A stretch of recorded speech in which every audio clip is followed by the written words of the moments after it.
Praise the Lord, hallelujah.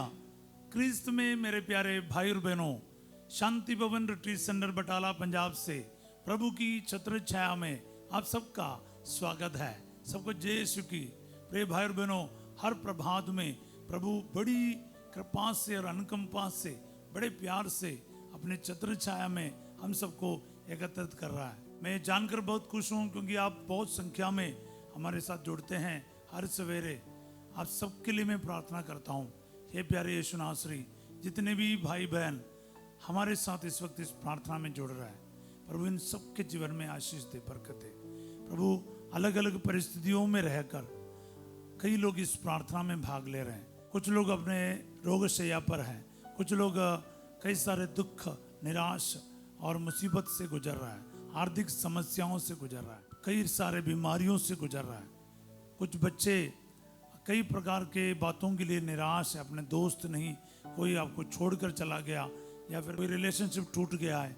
कई प्रकार के संकट है आपके, अच्छाई हो बुराई हो, कोई शराब, नशे, गलत संगति, गलत रिश्ते, कोई व्यभिचार, मास्टरबेशन, इस प्रकार के बुरी आदतों के शिकार बने हुए हैं। जैसा भी हो आपके सिचुएशन, आज प्रभु आपको अपने पास बुला रहा है, आपको सांत्वना देने, आपको तसल्ली देने और आपको दोबारा खड़ा करने के लिए प्रभु आपको बुला रहा है। प्रभु आपके जीवन में आज कार्य करेगा, चिन्ह तथा चमत्कार प्रकट करेगा। प्यारे भाई और बहनों, आप में से एक को भी आज प्रभु खाली होकर नहीं जाने देगा। आज वचन के द्वारा प्रभु आपके दिल को छुएगा, जिंदगी को स्पर्श करेगा। आइए हम अपने सारी दुआओं को प्रभु के हाथों में दे, ताकि प्रभु आज आपके और मेरे जीवन में महान कार्य करे। सब बोले आमीन, हालेलुया।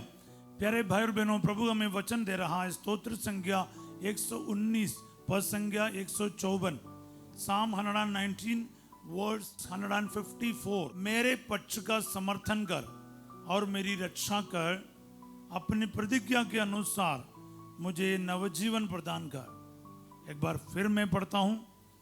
मेरे पक्ष का समर्थन कर और मेरी रक्षा कर, अपनी प्रतिज्ञा के अनुसार मुझे नवजीवन प्रदान कर। आमीन। आज ये वचन मेरे जीवन में पूरा हो जाए, आपके जीवन में पूरा हो जाए।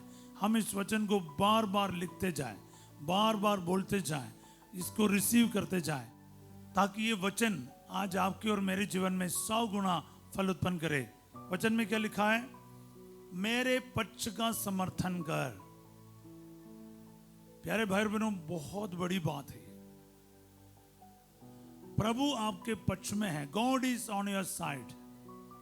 प्रभु आपके पक्ष में है या आपका पक्ष का समर्थन दे रहा है, तो फिर आपके विरुद्ध कौन हो सकता है? मैं कई बार आप लोगों को रोमियो 8:31 के बारे में बताया है। If God is on my side, it doesn't matter who is on the other side. एक दूसरा ट्रांसलेशन है, पर मेरे को बहुत अच्छा लगा ये। If God is with us, who can be against us. ये RSV ट्रांसलेशन है, पर ये कौन सा बाइबल में लिखा मुझे मालूम नहीं, लेकिन मेरे को बहुत अच्छा लगा। क्या है? If God is on my side, यदि ईश्वर मेरे पक्ष में है, कौन दूसरा पक्ष में है इसका फर्क नहीं पड़ता है। प्यारे भाई बहनों, लगभग वही बात हम यहाँ पर दोहरा रहे। मेरे पक्ष का समर्थन कर। प्रभु मेरे परिवार के पक्ष का समर्थन कर, मेरे प्रियजनों के पक्ष का समर्थन कर, मेरे प्रभु जी कारोबार के पक्ष का समर्थन कर। आपके कारोबार में, आपके नौकरी में, आपके भविष्य को लेकर, आपके कई सारे बातों को लेकर आप चिंतित होंगे। प्यारे भाई बहनों, भारत देश में आजकल के परिस्थिति में कई प्रकार के संकटों से हमें गुजरना पड़ रहा है। कहीं आर्थिक समस्या है, कहीं नौकरी नहीं है, कि पढ़ाई में प्रॉब्लम है, एग्जाम में फेल हो रहा है, कई प्रकार का संकट है। शायद आपको लगते होंगे कि हर कोई आपके विरुद्ध है, चाहे वो अधिकारी हो सकते हैं, आपका माँ बाप हो सकते हैं, आपका स्कूल कॉलेज पढ़ाई का, सरकार, सब कुछ आपको लगेगा कोई भी मेरे साथ नहीं, मेरे बारे नहीं सोचता, मेरे भविष्य के बारे नहीं सोचता।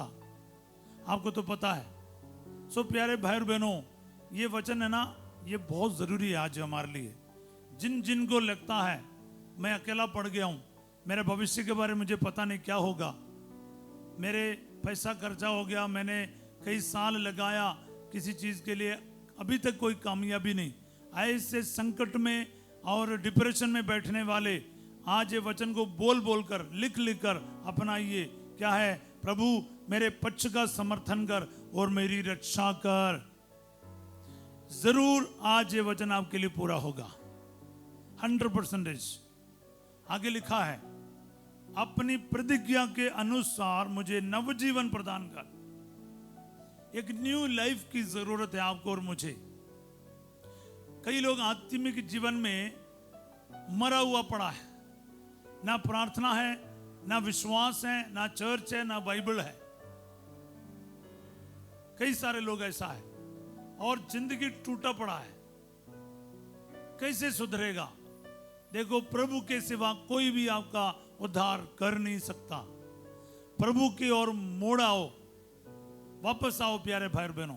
प्रार्थना करना शुरू करो, बाइबल पढ़ना शुरू करो और पवित्रता में जीवन बिताओ, क्योंकि हर चीज का जड़ क्या है? पवित्रता है। पवित्रता नहीं, शैतान आपको कहीं भी बढ़ना नहीं देगा। पवित्रता, एक चीज पर ध्यान देना, प्रभु के साथ जुड़े हुए जीवन, पाप को छोड़कर पवित्रता में जीवन बिताओ। एक एक करके प्रभु आपके जीवन में ब्लेसिंग ही ब्लेसिंग देना शुरू करेगा। दुख संकट आएगा लेकिन आपको सिर झुकाना नहीं पड़ेगा। ध्यान रखिए प्यारे भाई बहनों। तो इसलिए ये बात अपने दिल में रखिएगा, अपनी प्रतिज्ञा के अनुसार, वायदा के अनुसार, तेरे वचन के अनुसार मुझे नवजीवन प्रदान कर। प्रभु जी, आज ये वचन हर एक व्यक्ति के जीवन में पूरा हो जाए। मेरे पति को प्रभु जी आपके प्रतिज्ञा के अनुसार नवजीवन प्रदान कर। शराब नशे में रहने वाले लोगों के लिए बोलो, मेरे भाई या पति या बेटे प्रभु जी इतने बुरी आदतों में फंसा हुआ है, पर आपके इस वचन के अनुसार, आपके प्रतिज्ञा के अनुसार इन्हें नव जीवन प्रदान कर। विश्वास के साथ दावा कीजिए, अपने परिजनों के लिए वचन को इस्तेमाल कीजिए। प्यारे भाई बहनों, जीवित ईश्वर का पवित्र वचन आपको और आपके परिवार के हर एक के लिए आज लागू हो जाएगा और चालू हो जाएगा। सब बोले आमीन, हालेलुया। सो प्यारे भाई बहनों, संकट परेशानी किसके पास नहीं है? सबके पास है। अभी मेरे सामने जो बैठे हैं आपके पास भी है, मुझे सुनने वाले आपके हर एक के पास कुछ ना कुछ तो संकट है। कुछ लोग अपने संकट के बारे ही सोच बैठे हैं। अपने कमेंट सेक्शन में भी वही लिखता है। मैं कहता हूं कमेंट सेक्शन में वचन लिख लो, वचन को दोहराओ ना और क्लेम करो। सिंपल लिखना भी नहीं है। आज ये वचन मेरे जीवन में पूरा हो जाए, मेरे परिवार में पूरा हो जाए। मेरे बेटे का नाम लिख लो, बेटी का नाम लिख लो, हस्बैंड का नाम लिख लो, खुद का नाम लिख लो। किसका नाम लिखना उसका नाम लिख ले, बोलो उनके जीवन में पूरा हो जाए। बोले आमीन। तो जरूर पूरा होगा प्यारे भाई बहनों, जरूर पूरा होगा। हालेलुया। सो प्यारे भाई बहनों, ध्यान रखना, वचन को इस्तेमाल करना आप लोग सीखना। जो पहली बार भी इस प्रार्थना में भाग लेता है, ध्यान रखिएगा, आप अपने संकट लिखने से पहले वचन को रिसीव करो और बोलो, मेरे संकट में इस वचन के अनुसार प्रभु आशीष दे। फिर देखना आपका संकट कैसे दूर होता। मैं आपको कहता हूं प्यारे भाई और बहनों, पल भर में आपके जिंदगी में प्रभु काम करेगा। एक बार ना वचन को टेस्ट करो और वचन का इस्तेमाल करो। सब बोले आमीन। सो मेरे प्यारे भाई और बहनों, आज के दिन ना आप फैसला करो, वचन को इस्तेमाल करके प्रार्थना करेंगे और सचमुच आप अपने जीवन में महिमा देखेगा। बार बार इस वचन को बोलना है, लिखते जाना। क्या है? मेरे पक्ष का समर्थन कर और मेरी रक्षा कर, अपनी प्रतिज्ञा के अनुसार मुझे नवजीवन प्रदान कर। हे प्रभु, बोलते जाना, मेरे पक्ष का समर्थन कर और मेरी रक्षा कर। सच में है ना, प्रभु आपके पक्ष में खड़ा रहेगा, आपके परिवार के पक्ष में। आपके संकट में, आंसुओं में ना दुनिया में कोई नहीं है, लेकिन प्रभु आपके पक्ष लेगा, प्रभु आपके साथ खड़ा रहेगा। तुम्हारी बगल में हजारों और तुम्हारी दाहिनी और लाखों ढेर हो जाए, किंतु तुमको कुछ नहीं होगा, प्रभु कहता है। स्तोत्र संज्ञा 91 का 7 में पढ़ते हैं। प्यारे भाई बहनों, एक एक वचन को अपने दिल में रखना। वचन काम करेगा, वचन जिंदा होगा। प्यारे यीशु नासरी, मैं आज प्रार्थना करता हूँ जितने भी भाई बहन ईमानदारी से ये वचन आज इस्तेमाल करेगा, अपने ज़िंदगी में रिसीव करेगा, इस वचन के अंदर जो पावर है, ताकत है, प्रभु जी वो इन सबके जीवन में आज पूरी तरह से लागू हो जाए। दुआ मांगते यीशु तेरे अति पवित्र नाम के द्वारा, आमीन। प्रभु आप लोगों के साथ हो। सर्वशक्तिमान ईश्वर पिता, पुत्र और पवित्र आत्मा आप सबको अपना आशीर्वाद प्रदान करे, आमीन। आज रात 8 बजे संध्या का आशीर्वाद प्रार्थना में फास्ट जो आपके साथ होंगे, और कल सवेरे 5:30 बजे प्रभु की छत्र छाया में हम जरूर मिलेंगे। तब तक इस वचन को बार बार बोलना, लिखना और इस्तेमाल करना, और इसको दूसरों के साथ शेयर करना और लाइक करना और सब्सक्राइब करना ना भूलिएगा। आप सबों को एक अच्छा दिन का कामना करता हूँ। Have a wonderful day. God bless you all.